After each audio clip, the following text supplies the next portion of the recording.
The O. Henry Playhouse presents The Roads We Take. The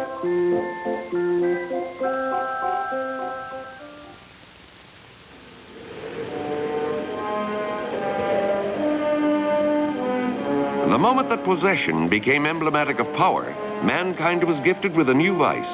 O. Henry has packaged that gift in a unique and suspenseful tale of the West, which he called The Roads We Take.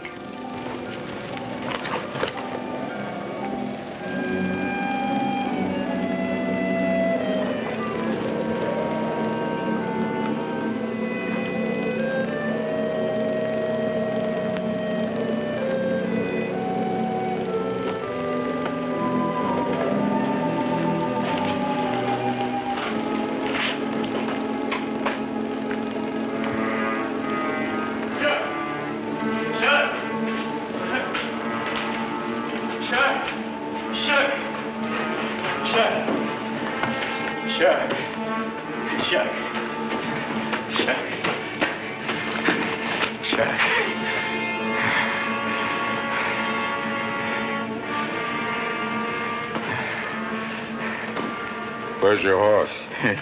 Stumbled and broke a leg. I had to do away with it. Here, I'll give you a lift. How long can we stay here? Maybe a couple of hours. Ghost Town's the first place they'll look, especially when they find your horse. Too bad you killed the guard. That'll make the posse look for us all the harder. Just let me rest tonight, Shark. I'll be ready to move on.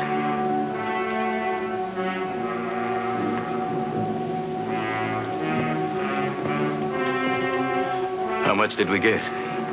About 30,000. 30,000, eh? Them railroad people are going to be mighty put out. How's that leg of yours for walking? Not good. Not good, Shark. I reckon Bolivar's going to have to carry both of us.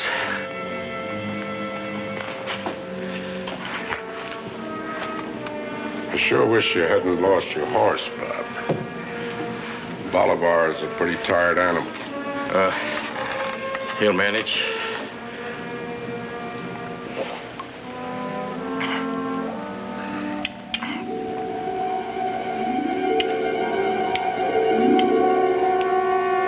Careful, Shark. That's set for firing. I know. Bolivar can't carry both of us.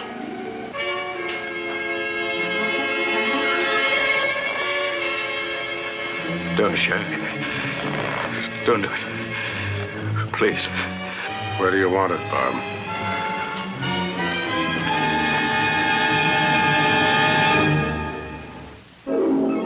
There you are, Colonel. Thank you. Thank you very much. Well, I'd reserve my thanks if I were you. My coffee leaves a lot to be desired. Don't give it a thought, O. Henry. I can endure insufferable hardship if the end result is a good story. To the end result. Cheers.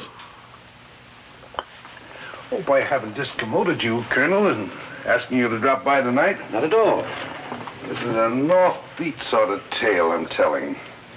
The kind that present the danger of Howell Ring. I don't like to trust my own judgment in those cases. So you want me as your sounding board? Exactly. Delighted to help. Go ahead, sound away. Yes, sir. Sharp's face was like a mask of death, cold and passive. His eyes hard and relentless as he waited for Tidball's fateful answer. Shark, we've been buddies for a long time. We worked together. We've been through fire together. Why this, Shark? Why? There comes a time in a man's life when he reaches a fork in the road. I had plenty of time to think before you got here. With 30,000 in tow, I know exactly which road I'm going to take. I'll be the cream for a change instead of skim milk. In Colder City, I can grow. I'll be Gentleman Dobson. Keep the money, Shark. Keep every cent of it. Just let me be, Shark. I'm begging. Just let me be. It's nothing personal, Bob. I got plans. Big plans. And you're the only one in the world that can get in the way. I won't bother you. You got my word. I wouldn't have come near you. We're wasting time, Bob.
Tidball heard the sheriff tell his men to dismount and comb the inside of each of the buildings. And he also heard the sheriff order his men to shoot to kill. Each minute of the posse's search seemed like an eternity to Tidball. The pain in his wound was excruciating, and he was losing blood fast, but he fought and fought against falling into a faint. Now, the search lasted for some time and was more than thorough. No one could be called negligent for failing to notice the narrow slit into which Tidball had crawled. It was barely more than a crevice. The posse eventually withdrew, and Tidball painfully crawled out of his hiding place.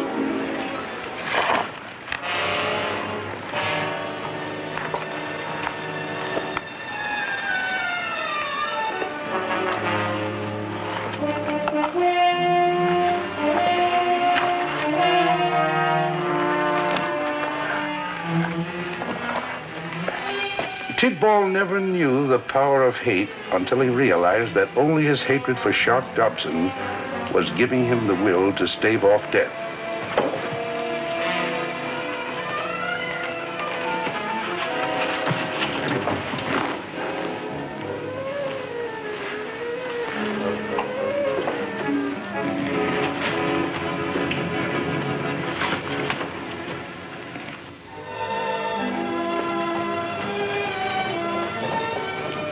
It wasn't long before Shark had made good his word.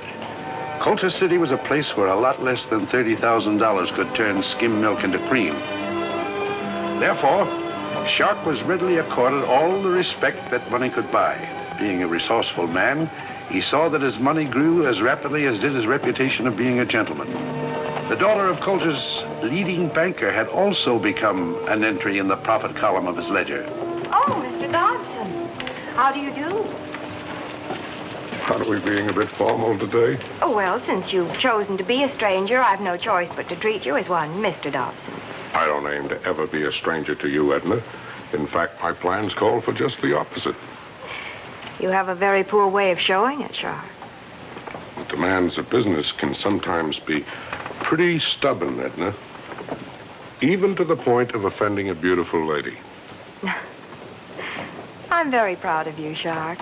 Father says you've made tremendous strides. He predicts you'll soon be the town's leading businessman. Your father's been very helpful to me. I'm most indebted to him.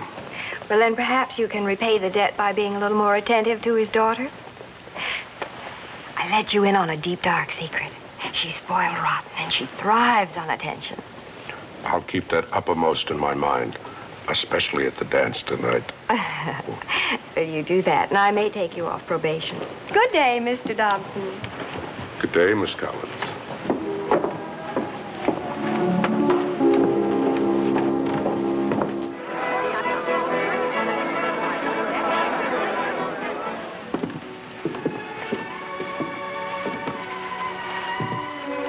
Last time to change your mind, young lady.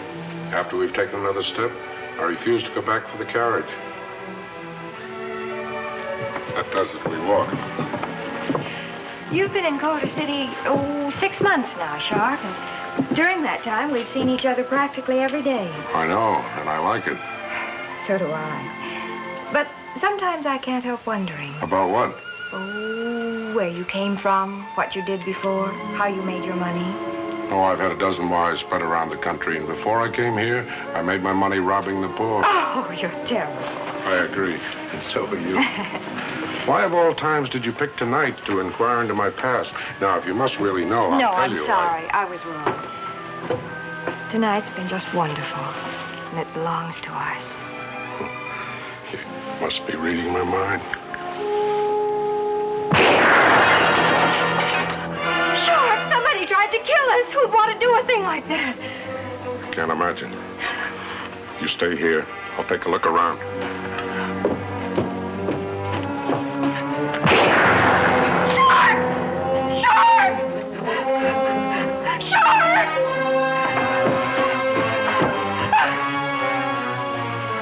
Come on, I'll get the carriage. We're doing everything we can, Mr. Dobson. Not knowing who to look for makes it a big order. I understand, Sheriff, but last night was the 7th time someone fired at me, and it's starting to get on my nerves. I don't want to be used as an open target. I know how you feel, and we'll keep trying. But I suggest you stay off the streets at night. So far, you've been lucky. The shots always come within an inch of me and never hit the mark. I can't believe that's poor marksmanship. I can't either. I prefer to think it's an expert gunman trying to terrorize you. The shots never occur while I'm alone. How do you account for that? I think somebody's trying to make a lonely man out of you, Mr. Dobson. They know that sooner or later nobody's going to risk your company. Are you sure you can't think of somebody that's packing a grudge? I can't think of a single person. Well, that's all there is to it, except that you can't afford to take any chances. Never know when you can play for keeps, and we don't want any unscheduled funerals around here.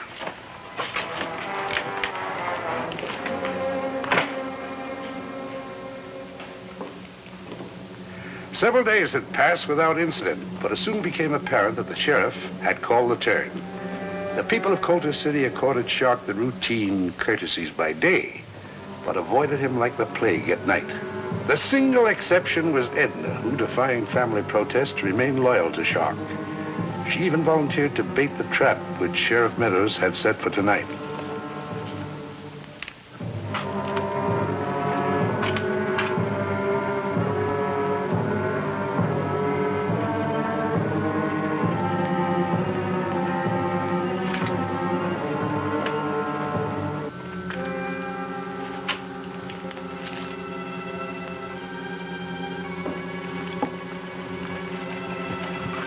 Are you all right? I'm terrified.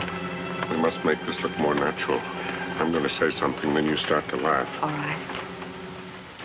Columbus discovered America in 1492.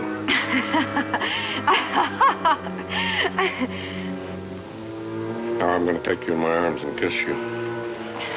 Oh, Shark, I'm so frightened. Edna, if anything happens... Oh,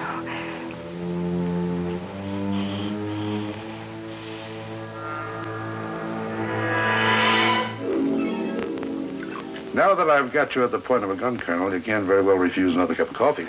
I had no intention of refusing. I wish you were that vulnerable to my literary efforts. I am. Actually, I'm a great fan of yours. Well, then we'd better keep going.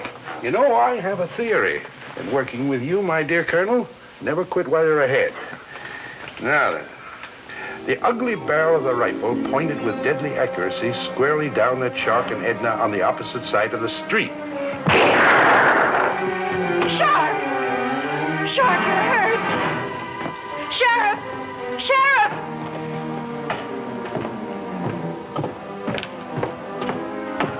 You all right? He grazed my shoulder. You better get off the street. He must have seen your man. I don't think he'll try it again. Oh, Shark, you've got to get to a doctor. That'll wait. Get in that doorway. Well, where are you going? To dig him out of his hole. No, Shark, don't go. He'll kill you. Unless I kill him first. Don't go, Shark. Don't go. I beg you.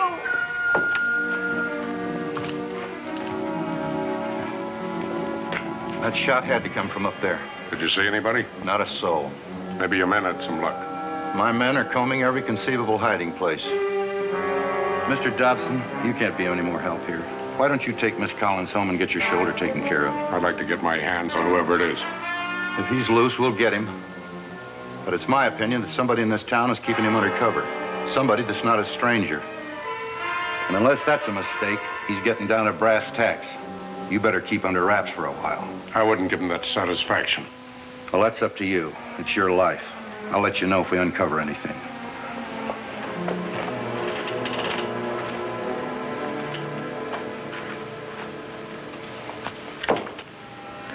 The terrorist had done his job with convincing thoroughness. What he failed to accomplish with bullets, he achieved with threatening letters to leading citizens, apologizing in advance should tragedy strike at them while in the company of Shark Dobson. Shark quickly became something like the town's public outlaw #1. Oh, Shark. Hello, Shark. Don't you know it's considered pretty bad taste to talk to me in public? Oh, it's just that people are so jittery, Shark. The whole town's scared to death. How's your shoulder? It's a little sore, but it'll be all right. You know, if I hadn't seen it, I wouldn't have believed it. A phantom gunman who hasn't got the courage to show his face, terrorizes a whole town for weeks, and the law can't lay a hand on him. That's pretty funny. Oh, no, it isn't. It's pretty frightening. People are willing to face danger when they can see it, but when it's lurking in the dark, that's something else again. Then why aren't you frightened? I am. I always have been. I guess my feelings for you are stronger than fear, Shark. That's real nice, Edna. Real nice. Shark, my father's forbidden me to see you again. I can't fight him any longer. He thinks there's something behind all this trouble. Then you'd better listen to him. Your father couldn't be wrong. Shark. I'm sorry it had to end this way. Forget it, Edna. Even I'm entitled to one sour investment.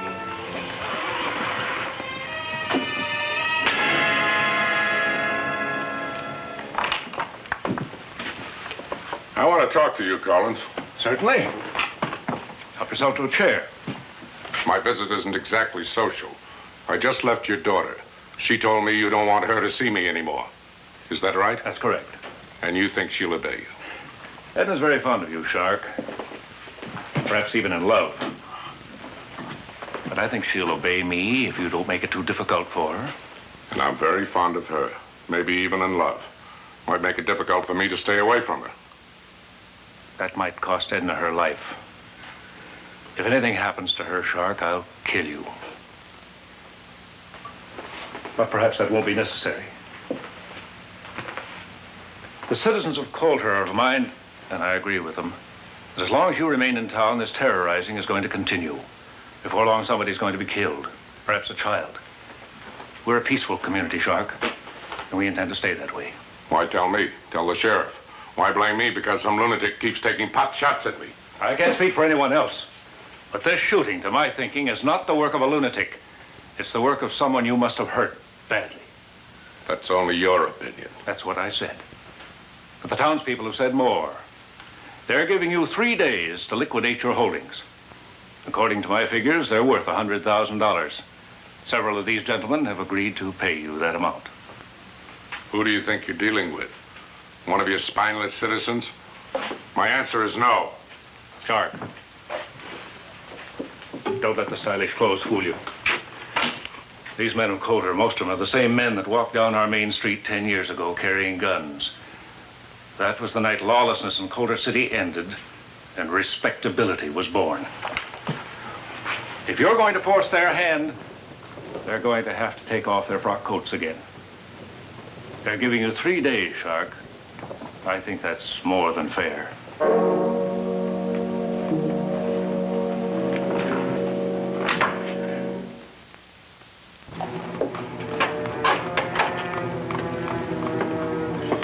Sheriff wants to see you. What for? I just follow orders, Mr. Dobson.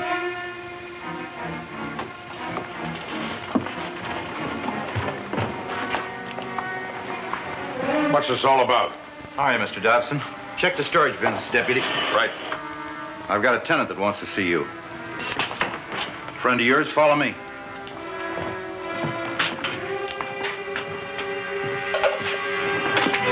Howdy, Shark. This man's got a gun. Yeah, I know. I gave it to him. I don't get it. You will. I'm going to leave you two buddies to talk over the good old times.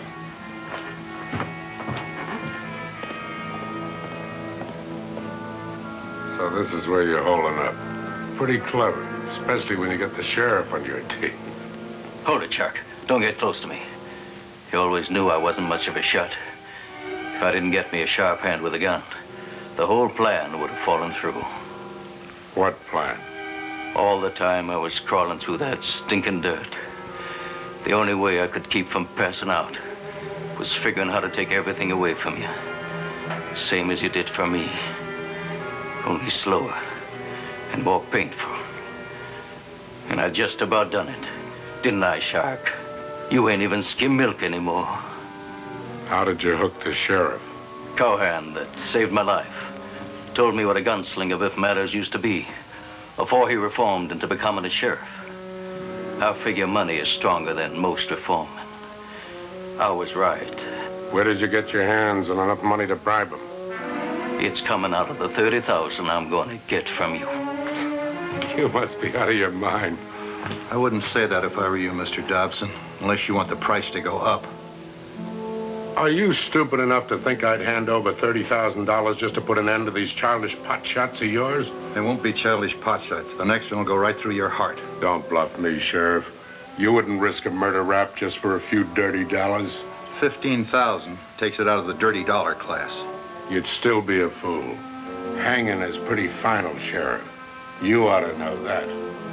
You know, I could be a big man in this town, but I'll take cash instead. Meaning what? Tidball saw you and identified you as the man that held up the train and killed that guard. You resisted arrest, and I had to kill you. Yeah, I could be a big hero. Why, you miserable blackmailers. You got it all tied up in ribbons, haven't you? Not ribbons, rope. Now all you have to do is go out to the desk and fill out a draft for $30,000. There's a blank just waiting to be filled in.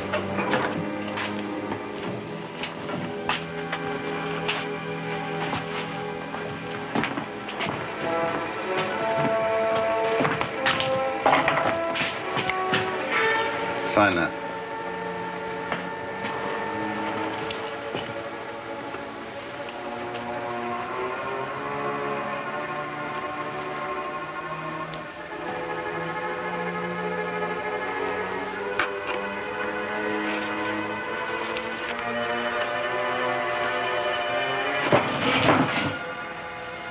You never were very smart, Bob. I thought I killed you the last time. Don't, Chuck. Don't do it. Only a fool makes the same mistake twice. Isn't that what you've always heard, Bob? Chuck, I'll go with you. Anywhere you say. I'll work for you. For nothing. Let me live, Chuck. Let me live. Please. What about you, Sheriff? Why don't you beg for your life? I didn't figure you'd aim to shoot me. Why not? You can identify me, too. Someday you might pop up and remind me that I killed an express guard. Right? Right. At least you're honest. Bullets don't go off without gunpowder. I picked Tidball up the day he got in town. And it wasn't long before he told me how you held up the express and killed that guard. But I had to get a confession out of you. So I started a little war on nerves. And it wasn't long before you verified everything he said. And now I'm going to put a noose around your neck. It's still your word against mine. No, it isn't. Bill? Did you get it all down? Every word. I don't understand it. I don't understand why you went along with Tidball. Why you made it your own personal war. That's an easy explanation. The guard that you murdered was my brother.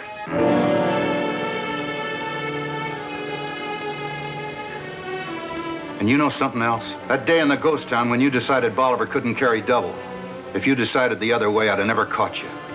I'll always be thankful for your consideration for your horse.